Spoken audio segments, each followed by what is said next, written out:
Ciao everybody, welcome to Through Eternity Destination. So we're going to be looking today at something that whenever you go to Rome, you can't avoid. It's the ancient world. So our destination is the ancient city. We're going to be covering the Roman Forum, also known as the Great Forum, the Palatine Hill, where it all started, and we'll finish up at the Colosseum.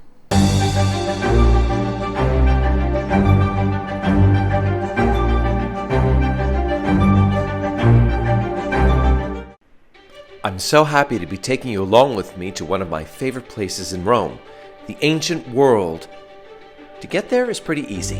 One can take the metro subway. You start from the main central train station, Termini, and it's only 2 stops away. Get off at the metro station called Colosseum. It is so worth it to come this way because what is the first thing you want to see in Rome? The Colosseum. It is so beautiful to see it in the early morning sunlight. Of course, we can't really start our journey until we have breakfast. I'm like a hobbit and can easily take a second or a third Italian breakfast, cornetto semplice, and after a cappuccino, we are ready to go. The amazing thing is that wherever you go in Rome, you will find ancient ruins like this wide avenue right here. So many interesting things to discover when you stroll around. Starting in a place which I love to call my open-air office, we are heading into the ongoing archeological dig that has been going on for over 150 years. The Great Forum of Rome, which was a center of business and commerce, religion, and politics.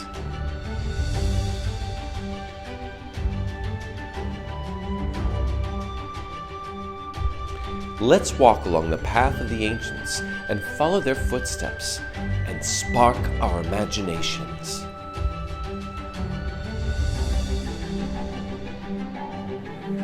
Walking amongst these ruins is so evocative and romantic. Try to get an idea of the immensity of these buildings constructed over 2,000 years ago.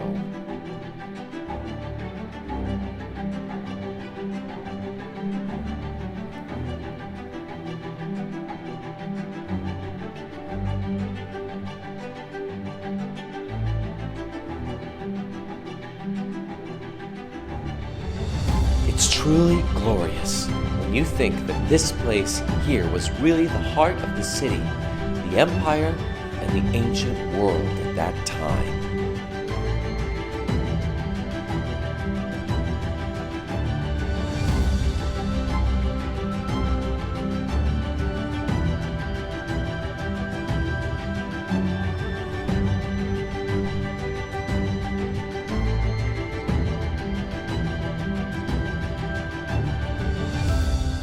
There is also a lot of mystery within these stones. A mystery of the faith? One can discover the remnants of something a little less ancient or more recent. A wonderful church that has only recently been accessible to the public. A truly amazing jewel containing an icon. And frescoes which show many stories waiting to be told again.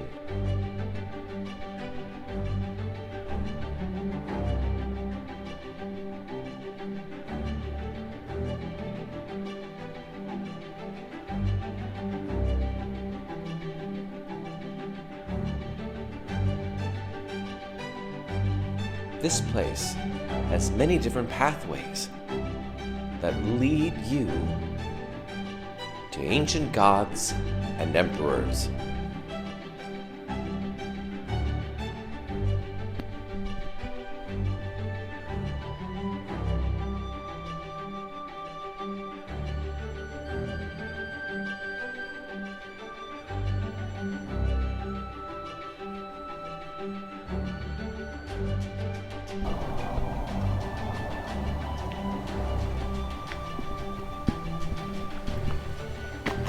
So I've been living in Rome for over 20 years now, and this is the first time that I'm walking in this area. It has always been closed to the public, so this is really exciting for me.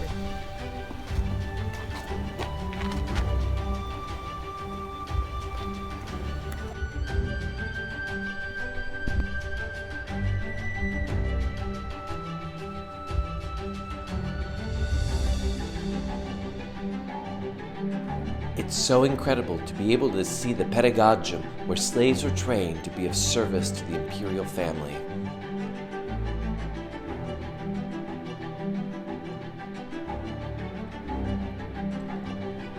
We are now on the Palatine Hill, where the first king of Rome, Romulus, started the Eternal City, the famous Roma Quadrata, and where Augustus specifically chose to build his house to communicate to people that he was like Romulus as he took over the position of the first emperor of the greatest, largest empire in the history of the world.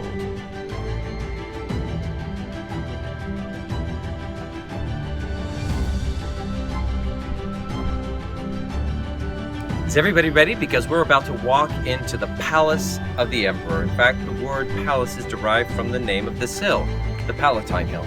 So this is the first of the 7 hills of Rome, I always say. Let's go. Imagine to be able to dine and socialize with the imperial family, walking through immense courtyards with running fountains, listening to the water, hobnobbing with the elite, and then you are surprised to discover some of the most incredible beautiful floors with an inlaid marble dating to a previous building constructed before the main palace was ever even built. Layer upon layer upon layer.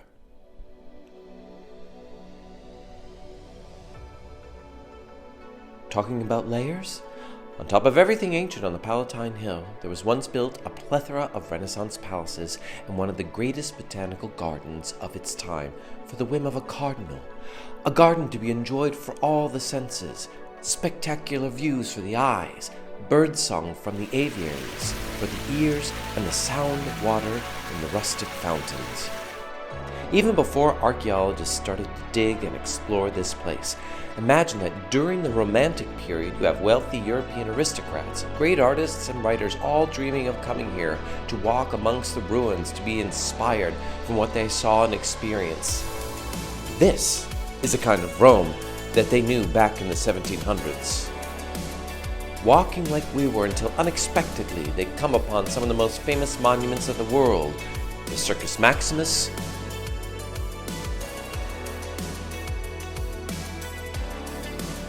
or the Coliseum.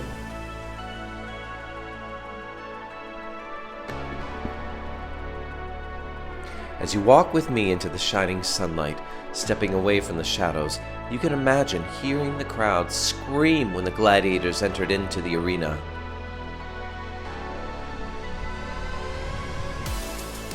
So, everybody, we are now at the level more or less where the stage was. Right? And they referred to it as the arena floor. You can see a recreation over there. It was made of wood, and on top of the wood was sand. The Latin word for sand was rena, hence the word arena.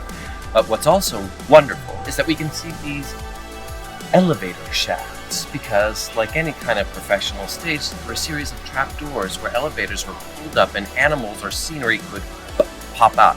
And if there was sand on top of it, I always choose the dramatic way to describe this, it created a dust cloud. And once it settled, all of a sudden the audience was screaming because they could see a tiger, a lion, or something else popping out, a warrior, who knows, a gladiator.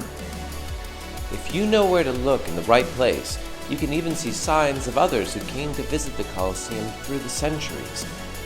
Christians leaving their mark for this building that had significance for them. What city could this be? Look to the bottom left corner to give you an idea.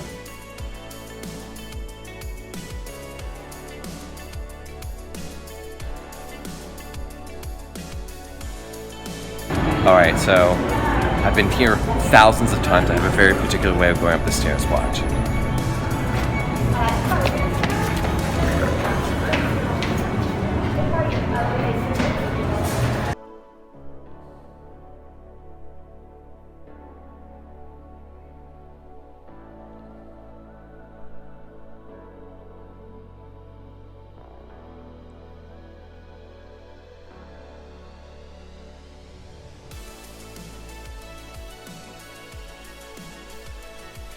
One can truly marvel at the engineering feats that were accomplished at the creation of this building, and be thankful that so much of it is still standing today.